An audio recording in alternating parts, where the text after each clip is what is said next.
ahead and wave for the camera. Thank you, sir. So this is what it's gonna look like when you come to class. Okay, so 7 minutes at the front end and 7 minutes at the back end. We have a 45-minute class slotted for 1 full hour. So over here we have our setup. Okay, so we have gloves, we have our rags, we have our one part bleach, 9 parts water. According to the EPA, we have contact time of 1 minute, so you can wet and soak anything and kill the germs for 1 minute, and then you dry up. Okay, so 1 part bleach and 9 parts water. You have gloves for use, all right, and then we're gonna have our shop rags. So go ahead, Mr. Stefan. So the beginning of class, it's gonna look a lot like this. Mr. Stefan puts on his gloves. He's gonna have his spray. And he's gonna have his rags. So for example, this is gonna be the spot that you are designated by the instructor. So we're gonna make sure that this bag is clean. All right, so contact time is gonna be 1 minute.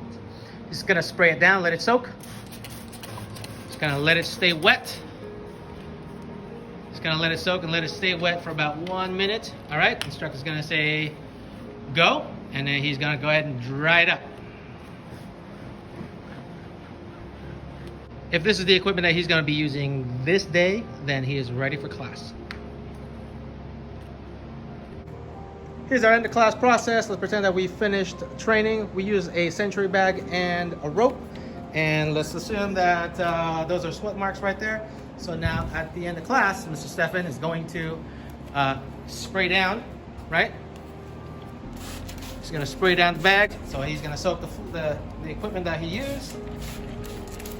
Awesome. And any spots that he left wet, good. Apply it generously. We're gonna step off and back up a little bit and let it soak.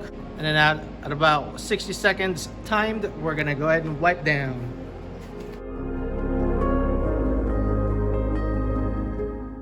Awesome. At the end of cleaning, we're gonna have this industrial fan do its job and dry off.